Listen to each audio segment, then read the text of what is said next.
What are you doing, Aloy? This path leads to the cut.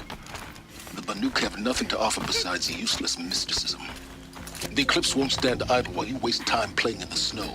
Return to your task. Surprised you're still checking up on me. I thought you had moved on. Forgive me for still being concerned with the fate of the world. I was thinking, Banuk shamans thread blue cables through their skin, right? Kind of like someone else we know, huh?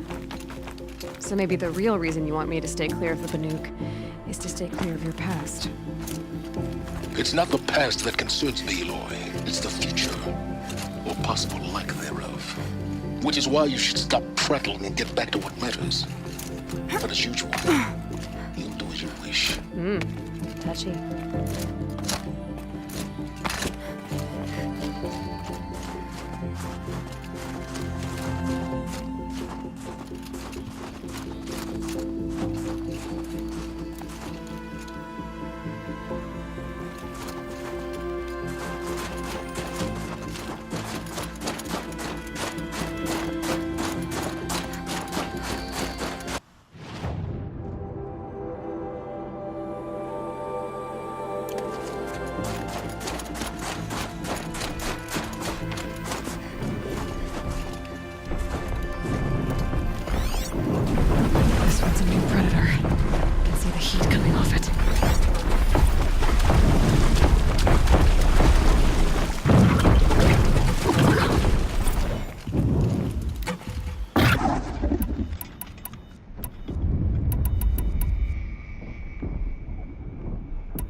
Okay, that's a welcome, I guess.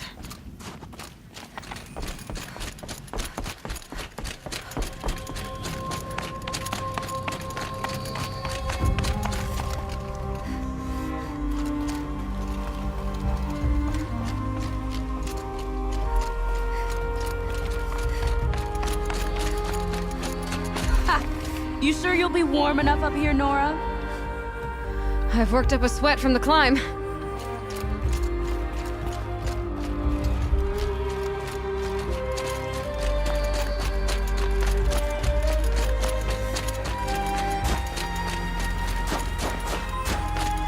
We made it to the cut, Outlander.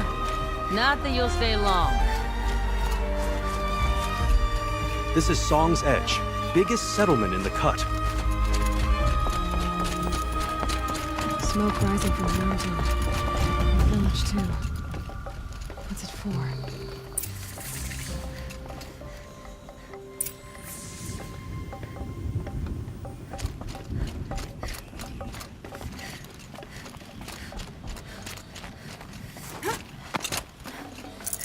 In times like these, we must not forget the importance of ceremony.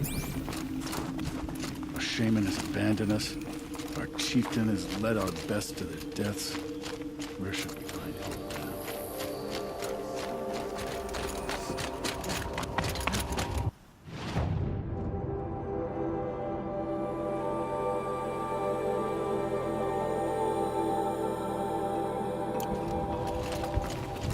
The ray's been going a long time.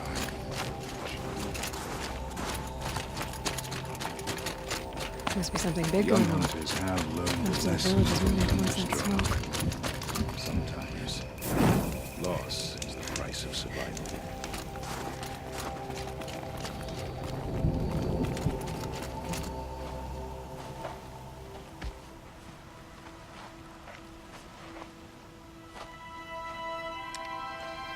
Get ready for a rare sight, Nora. Bertrand, purveyor of necessities. Most of the time, the Banuk burn their dead, but not today.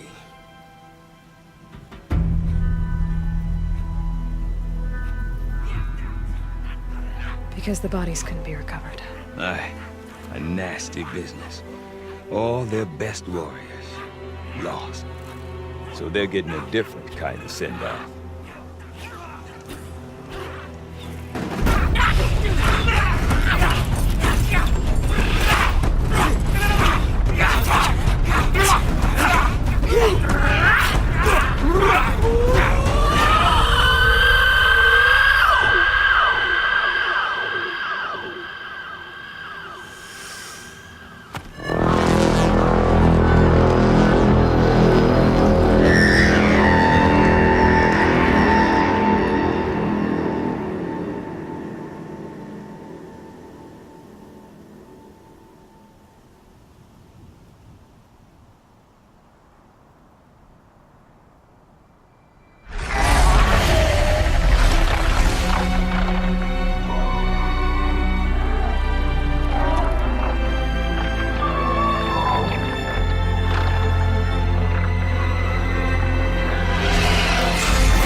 Grasp your grief, my hunters, and kill it!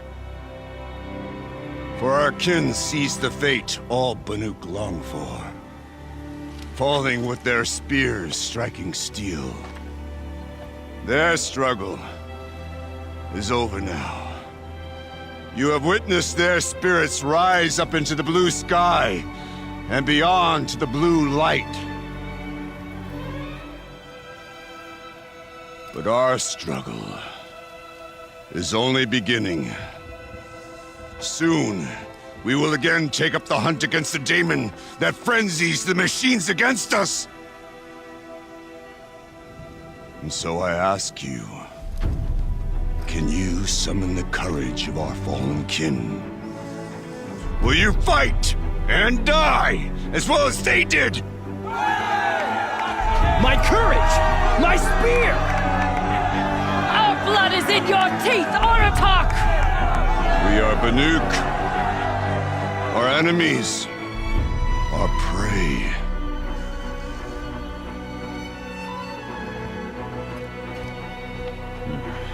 The daemon. That frenzies the machines. Machines that wiped out their best. And what do they want to do?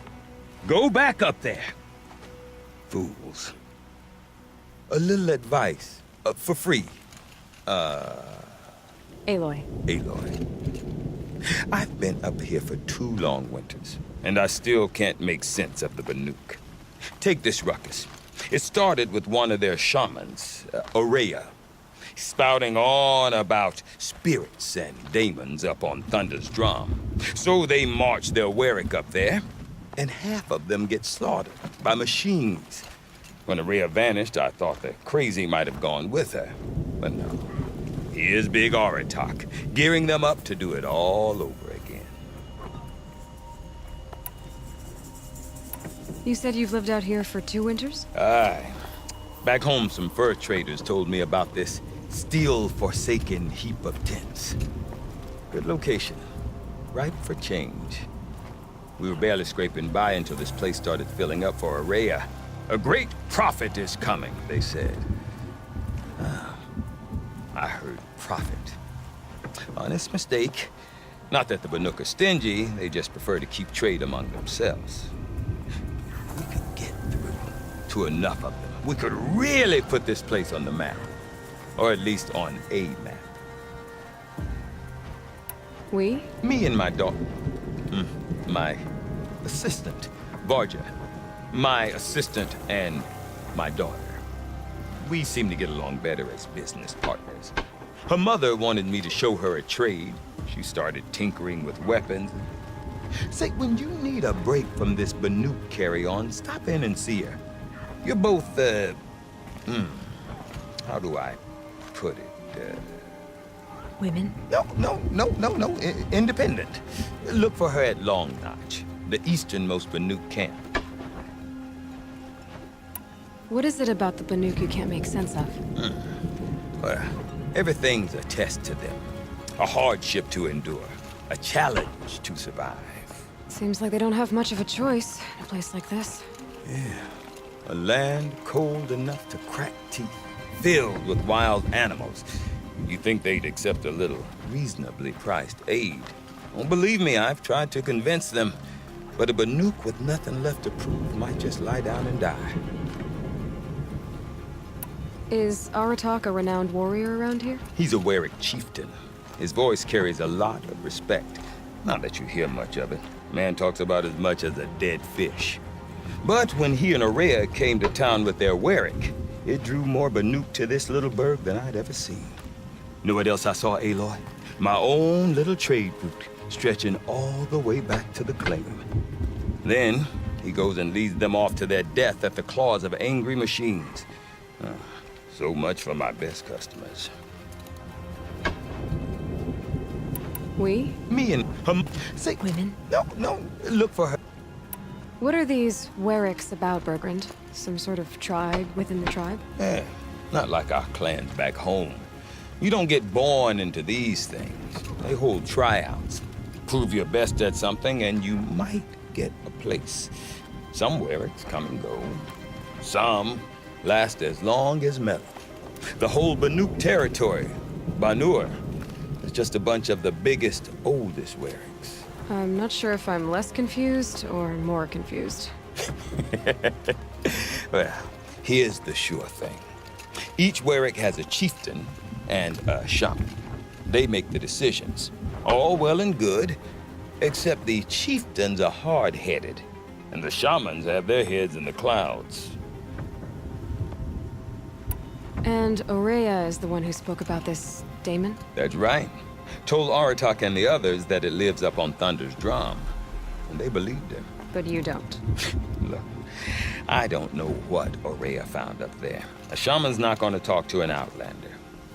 The machines in the cut are getting more vicious, that's a fact. It could be because of the daemon, or it could be because they all got indigestion, for all I know. But Aurea's not around to explain. She took off, and no one knows why. Have you ever heard of a man named Silence? Tall, deadly serious, cables in his skin? Like a shaman? I've heard that name once or twice, but always whispered. Like some boogeyman the Banuk want to forget. I'm not sure what went down, but I got the impression he messed with the Conclave. Or they messed with him. Conclave? All the most important shamans gather in Banur from time to time to keep up with the latest mumbo-jumbo. No idea how they all fit into one tent without those crazy headdresses getting locked up on each other. Aurea's been to that shindig, but when I asked her what it's like, she just gave me a dirty look. So if you want to know more, you'll have to find her and make her like you, I guess. Good luck. I want to know more about this daemon. It's crazy talk, Aloy. Or there's something to it. Something connected to how the machines behave. Then you need to find Aurea. She was last seen headed for the mountains they call the Ice Rafts. I've heard only the shamans know the trail beyond those frozen peaks. But I do know where you could find her apprentice, Naltuk. He went north of the river, chasing rumors. Rumors? Not the good kind. Sudden attacks in the snow. Strange new structures. Some say a new machine, like no one's seen before. Well, now I'm definitely interested. Thanks for the talk, Bertrand. Don't mention it. I wonder if Aratak can tell me more about Aurea or Thunder's drum. That'd be worth a shot. Some of us have real responsibilities and don't have time to spend all day.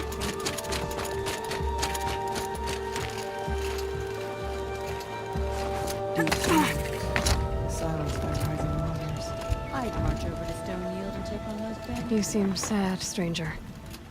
I heard you mention a flood. Yes. A sudden deluge, without rain or melt to explain it. I'm Lelai, the drummer of Deep Din. Or at least I was, until it disappeared under the waters. Deep Din. What's that? A hollow, carved out by the old ones. A chamber, a basin, and a musical instrument all at once. My life, my calling. I'd explain it by playing for you if I could. But its pipes are deep under the water now. So Deep Din is a place, and a musical instrument? Yes. Pipes that carry a perfect tone beneath a sonorous basin. A wondrous edifice the old ones used to carry music far and wide. During the war, my father played the pipes to rally the Banuk against the Karja. I'm the drummer now. But our battles are few and far between. Mostly I play for the joy of it. Or to remember my family. Of course, if the waters don't recede, what's the point of joy? Or remembering? So the waters came fast. One day it was dry. The next, the nearby river had risen and the entire basin was flooded. I don't understand it. There was no rain, not even any clouds, and yet the river rose higher than I'd ever seen it. And there it remains. A flood without rain. That is strange. Where is this place? I'll have a look if I'm in the area. Just northwest of here. Look all you like, but I don't see what good it'll do. The floodwaters aren't going anywhere. How does one ask a river to relent?